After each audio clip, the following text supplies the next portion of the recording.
দিনে জলাভাব মেটানোর একটাই উপায়, তা হলো প্রজাদের উপর কর চাপানো। মহারাজ, আমার ঠাকুরদা বলতেন, যা মেলে মূল্য বিনে তার মূল্য কে আর জানে। আমরা যেহেতু জলের মতো এত মূল্যবান সম্পদ বিনামূল্যে পাচ্ছি, তাই একে গুরুত্ব দিতে শিখিনি। সবাই মিলে দেদার জলের অপচয় করছে। জল শেষ হয়ে গেল নাকি? এই জানো তো, গ্রামের সব জলাশয়ের জলস্তর না নেমে গেছে, পুকুরও শুকিয়ে গেছে, ওতে জল অনেক নিচে চলে গেছে। কি যে হবে কে জানে। এই বছর তো বৃষ্টি হয়েছে কম, তার উপর মানুষজন জল ব্যবহারের চেয়ে নষ্ট করে বেশি। দেখি, মহারাজকে বলতে হবে।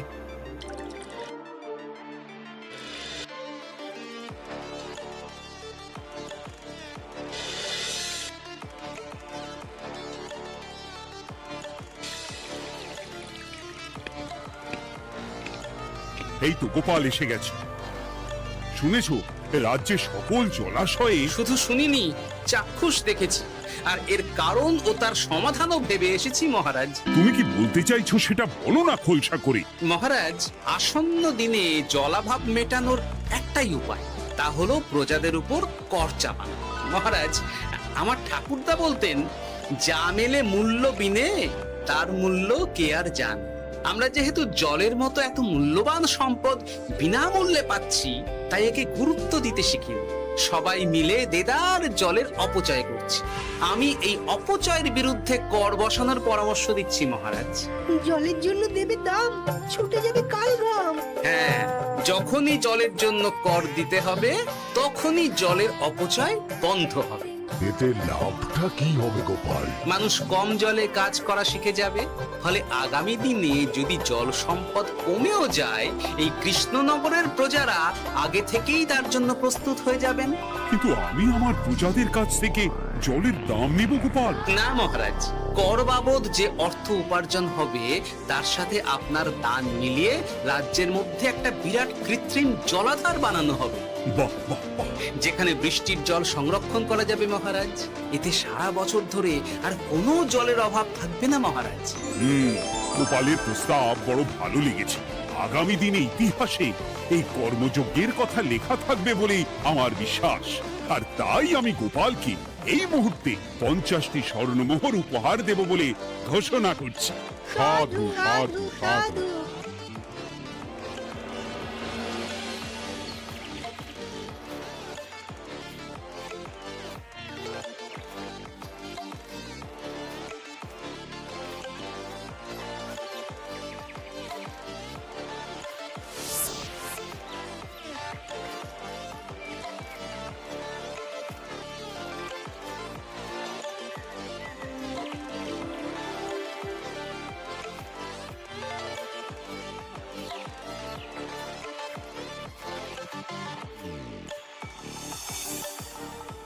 মানে আমার এই এতটুকু স্বাদ তুমি পূর্ণ করবে না? আমি কি নিজের জন্য চেয়েছি নাকি? সবই তো পাবে তোমার মেয়ে আর জামাই। হ্যাঁ, সে বুঝেছে গিন্নি, তাই বলে এতগুলো মুদ্রা আমি খরচ করতে পারবো না। পারবে না?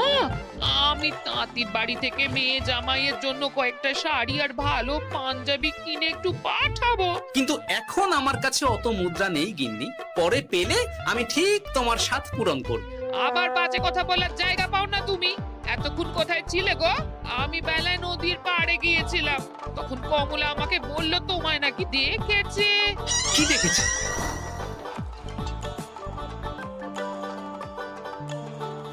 কোথায় গেল? এত বড় মুদ্রা থলে কি হাওয়াতে উবে গেল নাকি? এই রে, এ তো মহা ঝামেলা। কখন কি যে গিন্নিকে খবর দিচ্ছে সেটা টেরও পাইনি। বলি মুখে কুলু পাটলে যে বড়, বলি রাজা মশাইয়ের কাছ থেকে যে এত রোজগার করো, সেই মুদ্রা যায় কোথায়? কানের মাথা খেও না তো।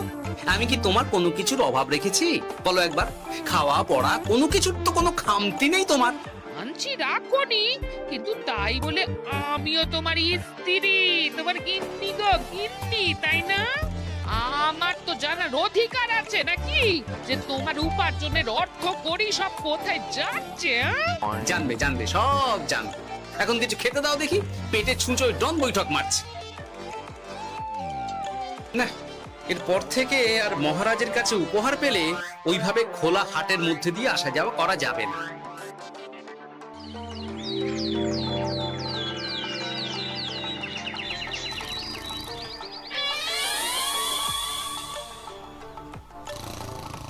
তোমার আর কোনো চিন্তা নেই গোপাল, আমি তোমার মাসোহারা তো বাড়িয়ে দিলাম, সঙ্গে প্রত্যেক দিন তুমি 10 মোহর করে পারিতোষিক পাবে। এই নাও।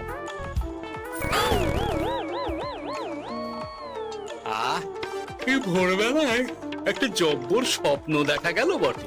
এই স্বপ্ন খুলে গেলে আর কোনো চিন্তা নেই। গিন্নি, ও গিন্নি, বলি গেলে কোথায়? গিন্নি, সারা নেই। ও গিন্নি, রাগ করলে নাকি গো? আরে এসো এসো, এমন একটা স্বপ্ন দেখেছি না যে তোমার আর কোনো চিন্তা থাকবে না গিন্নি। মোহর আর মুদ্রা একেবারে ঝরে পড়বে গো।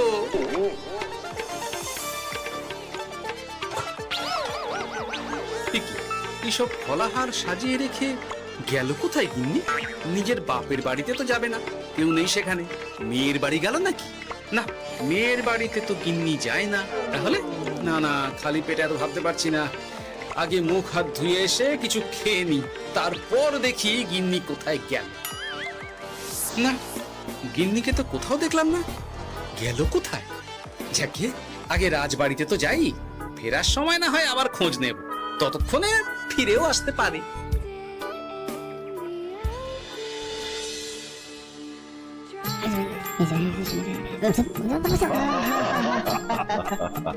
বাহ বাহ বাহ, একেই বোধহয় বলে সঙ্গগুণ। অনেকদিন এত হাসি নিয়ে। যা বলেছেন মহারাজ। হাসির চোটে পেটে ধরছে খিল।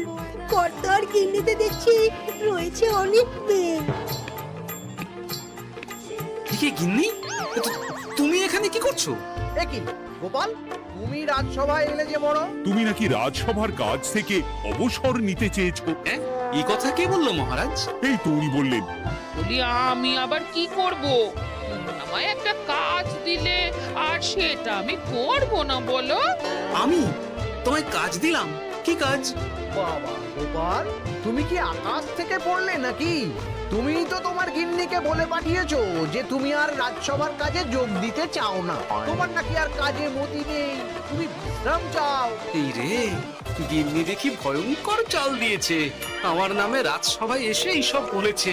তাই কথা ঠিকই গোপাল, যে তোমার অবসর গ্রহণের কথা শুনে আমি বিশেষ মনমরা হয়ে পড়েছিলাম। কিন্তু তোমার গিন্নি যেভাবে রাজসভায় হাসি মজা হুল্লোড় পরিবেশন করছে, তাতে আমার মনে হচ্ছে এ সাপে বর হয়েছে। এই বেলা যদি গোপালকে কায়দা করে রাজসভা থেকে তাড়ানো যায়, তাহলে আমার পথ থেকে বিরাট বড় একটা কাঁটা উপড়ে ফেলা যাবে। গোপাল গিন্নি সবার মধ্যে বিলিয়েছেন হাসি, তার জন্য রাজামশাই হয়েছেন ভারী খুশি। হ্যাঁ গোপাল, তাই আমি ঠিক করেছি তোমার স্থানে আমি তোমার গিন্নিকেই বহাল করব। হ্যাঁ, তোমার সঙ্গে ঘর সংসার করে ওর বুদ্ধি বেশ খোলতাই হয়েছে, সেটা বোঝাই যাচ্ছে। এছাড়াও আমাদের অনেক পরামর্শ দিয়ে সাহায্যও করতে পারবে। তাছাড়া উনি মহিলা বলে অন্দরমহলেও যেতে পারবেন, রানীমাও খুশি হবেন বলেই তো আমার বিশ্বাস। কি গোপাল গিন্নি, তোমার এই কাজ করতে কোনো আপত্তি নেই তো? আপত্তি কেন থাকবে মহারাজ? আমি ধন্য আপনি আমায় এত বড় সম্মান দিচ্ছেন বলে। এ তুমি আমার কত বড় সর্বনাশ করলে গিন্নি। তুমি কিনা শেষে আমার চাকরিটাই খেলে। এটা গোপালের জন্য বড় ভালো হলো, তাই না? কোনো কাজ করতে হবে না, কিন্তু রোজগার আগের মতোই থাকবে। অবসর আর উপার্জন একসাথে। না হে গোপাল, তুমি আর এখানে কাঁচু মাচু মুখে দাঁড়িয়ে না থেকে নিজের বিশ্রামে ব্যাঘাত ঘটিও না। আমাকে সবার কাজ শুরু করতে দাও। যথা আজ্ঞা মহারাজ।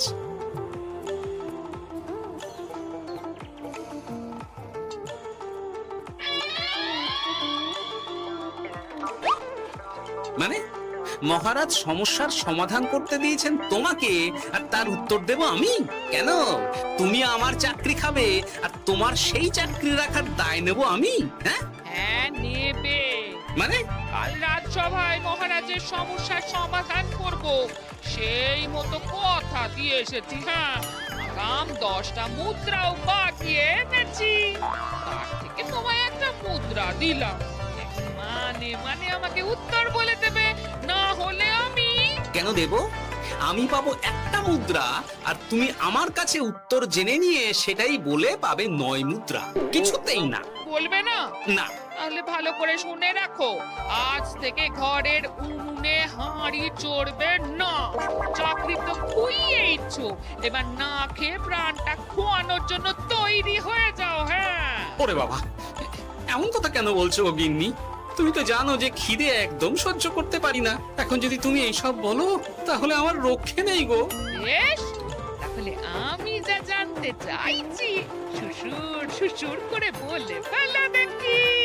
এ আমি কি শাঁখের করাতে পড়লাম রে বাবা। ঠাকুর, এত দুর্ভোগ লেখা ছিল, ঘরে বাইরে সব জায়গায় এত হেনস্থা যে সহ্য করা যায় না ঠাকুর।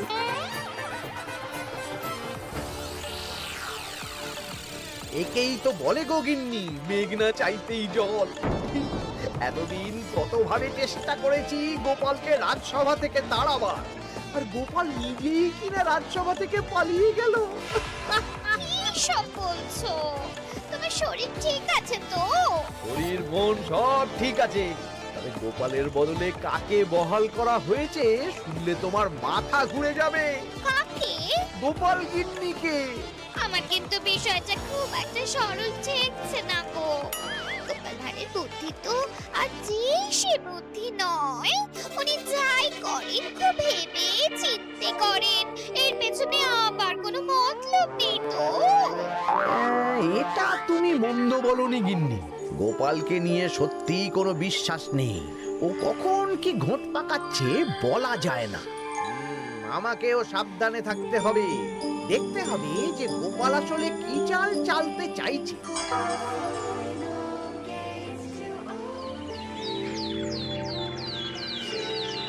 হ্যাঁ গোপাল গিন্নি, এই একটাই প্রশ্ন আমার সারা রাত ধরে জাগিয়ে রেখেছে। মানুষ মরে ভূত হয়, ভূত কি মরে? তাহলে ভূত মরলে কি হয়? মানে মহারাজ, এই প্রশ্নের উত্তর আমার আজকে দিতে ইচ্ছে করছে না। হ্যাঁ, আমি না হয় আপনাকে আগামীকাল এই প্রশ্নের উত্তর দেব, ঠিক আছে? হ্যাঁ, গাছ থেকে পড়ে গেলে জাপটে ধরে ডালকে। আজকের প্রশ্নের উত্তর উনি দেবেন কালকে। না হে গোপাল গিন্নি, তা হয় না। এই প্রশ্ন আমাকে সারা রাত বিচলিত করেছে। আবার যদি আজকেও এই প্রশ্নের উত্তর না পাই তাহলে তো আবার একটা নিদ্রাহীন রাত আমাকে কাটাতে হবে। মানে আমি বলছিলাম কি মহারাজ, গোপাল গিন্নি তো সদ্য এই কাজে বহাল হয়েছে, তাই তাকে তো একটু সময় দেওয়া দরকার নাকি? কিন্তু প্রশ্নের উত্তর না পেলে যদি মহারাজের শরীর খারাপ হয় তার দায় কে নেবে মন্ত্রী মশাই? এখন আমি কি করব? এ তো মহা বিপদে পড়লাম দেখছি। হ্যাঁ? আচ্ছা মহারাজ, ঠিক আছে ঠিক আছে, আমি এই প্রশ্নের উত্তর দেব, কিন্তু আমার না একটু সমস্যা আছে। খোলা হাওয়াতে গিয়ে না দাঁড়ালে আমার ঠিক মাথা খোলে না, তাই বলছিলাম। তাই না হয় যাও, হাওয়া খেয়ে এসে মাথাটা খোলতাই করে নাও, কিন্তু এই প্রশ্নের উত্তর আমাকে আজকেই দিতে হবে। হ্যাঁ, উফ, এই যে কি সমস্যা! সারাদিন ঘরে বসে থেকে থেকে তো আমার সারা গায়ে বাদ ধরে গেল। সেই সকালবেলা আমাকে ফলাহার করিয়ে দিয়ে গিন্নি তো চলে গেছে রাজবাড়িতে চাকরি করতে। এদিকে আমার যে পেটে কিচ্ছুটি নেই, তার কি হবে? মহারাজ দোকানে গিয়ে যে ভালো মন্দ খাবো তারও উপায় নেই, তাহলেই তো কাঁড়ি কাঁড়ি খরচা। না, একবার দেখি তো উনুন ধরিয়ে অন্তত ভাতটা চাপাতে পারি কিনা, তাহলে গিন্নির ওই হাঁড়ি না চড়ার হুমকির হাত থেকে অন্তত বাঁচা যাবে।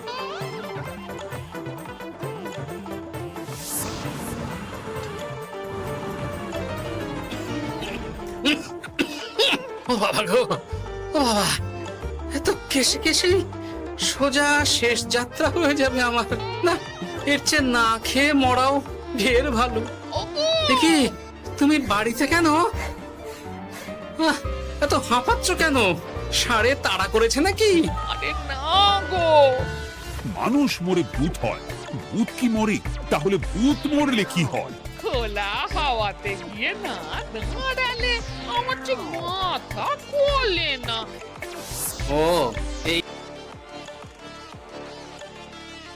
এই হলো ব্যাপার।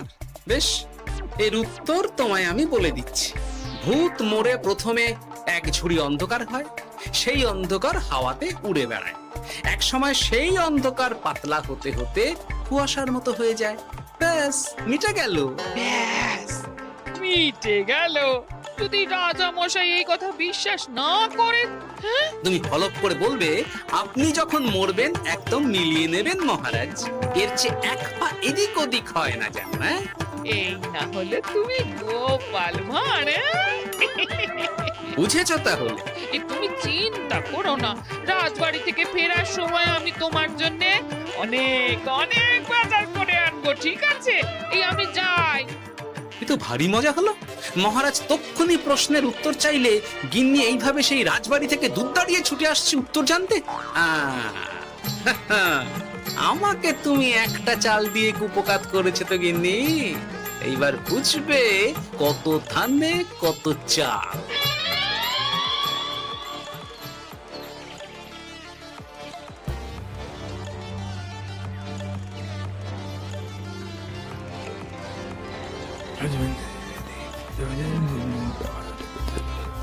বুঝেছিস তো তোর কাজটা? খুব বুঝেছি গোপাল দাদা। নেই, এবার লেগে পড় দেখি।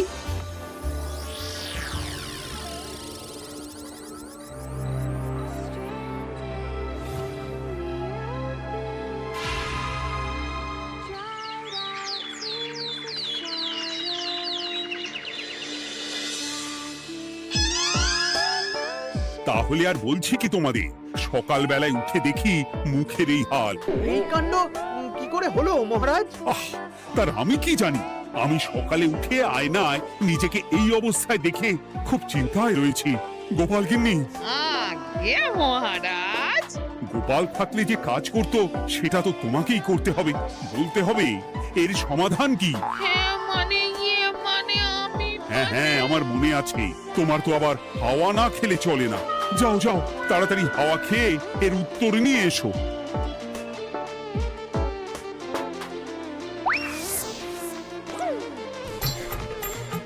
এই জন্য তুমি এত দূর ছুটে এলে গিন্নি? মহারাজকে বলবে যে তিনি যেন আজ রাতে চাদরটা মুখে ভালো করে মুড়িয়ে ঘুম, তাহলেই মিটে যাবে। এই রং চলে যাবে আর নতুন করে কিছু হবেও না। ও মা, বলি এত সোজা সমাধান, হ্যাঁ? তা নয় তো কি?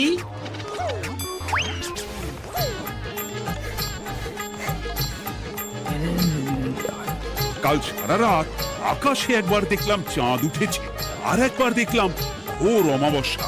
এর কারণ কি? একই রাতে দুই তিথি হয় কি করে?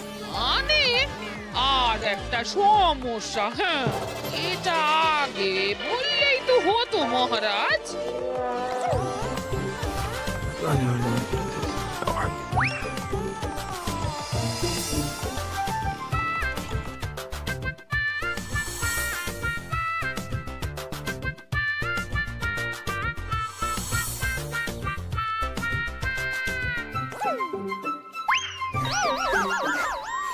এ কি, তুমি হাওয়া খেতে গিয়ে এইভাবে খাবি খাচ্ছ কেন গোপাল গিন্নি? এর কারণ আমি জানি মহারাজ। সে কি কাণ্ড! তুমি কি করে জানলে? গোপাল গিন্নি মোটেও হাওয়া খেতে যায়নি মহারাজ, সে গেছিল নিজের বাড়িতে গোপালের কাছে আপনার বলা প্রশ্নের উত্তর জেনে আসতে। মানে গোপাল গিন্নি তার মানে আমাকে ঠকিয়েছে? তা জানি না মহারাজ, তবে আমার মনে হয় এর পেছনে গোপালের কোনো গভীর ষড়যন্ত্র আছে। না হলে সে এমনটা করবে কেন? আর এক রাতেই আপনার সাথে এতগুলো অদ্ভুত ঘটনা পর পর ঘটবে কেন? বটে, এক্ষুনি গোপালকে ডেকে আনো।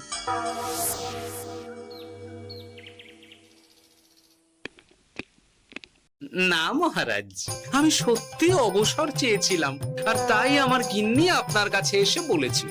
ওর কোনো দোষ নেই মহারাজ। না মহারাজ, আমি মিথ্যে কথা বলেছি, হ্যাঁ। উনি আপনার কাছ থেকে পাওয়া সোনার মোহর নিয়ে বাড়ি যান না, তাই আমি ওকে শায়েস্তা করতে এই ফন্দি করেছিলাম।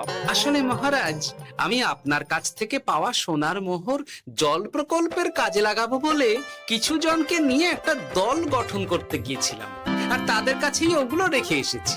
এটা যদি আমার দোষ হয় তাহলে আমি ক্ষমা প্রার্থী মহারাজ। সাধু গোপাল, সাধু তোমার উত্তর। এই কাণ্ড! আর এদিকে রাজবাড়ি থেকে বাড়ি আর বাড়ি থেকে রাজবাড়ি করতে করতে আমার প্রাণ ওষ্ঠাগত হয়ে গেছে মহারাজ। ওহ, আমার ঘাট হয়েছে, আপনি আমায় ক্ষমা করে দিন মহারাজ। হুম, এইবার মজার টের পেয়েছ তো গিন্নি? আপনি আপনার আদরের গোপাল ভাঁড়কেই তার চাকরি ফিরিয়ে দিন মহারাজ। আমি যাই আমার হেসেল সামলাতে। কেলে পচা খুব ভালো করেছে বলতে হবে।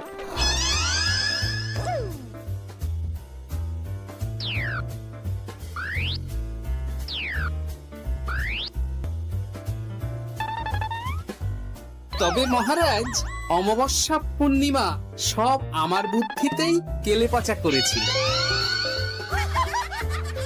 আপনার ওই মুখের রং, ওটি একটি বিশেষ রং যার আয়ু একদিন, তাই ওটা এমনিই মিলিয়ে গেছে। হ্যাঁ, সেই বরং ভালো। তুমি তোমার গিন্নিকে নিস্তার দাও গোপাল। তাছাড়া আমিও আমার গোপালকে ছেড়ে আর থাকতে পারছি না। যথা আজ্ঞা মহারাজ। আমারও যে আর এই অবসর ভালো লাগছে না মহারাজ। গোপাল ছাড়া রাজসভা যে লাগে ফাঁকা ফাঁকা, তাই তো আবার চাকরিতে তাকে বহাল রাখা।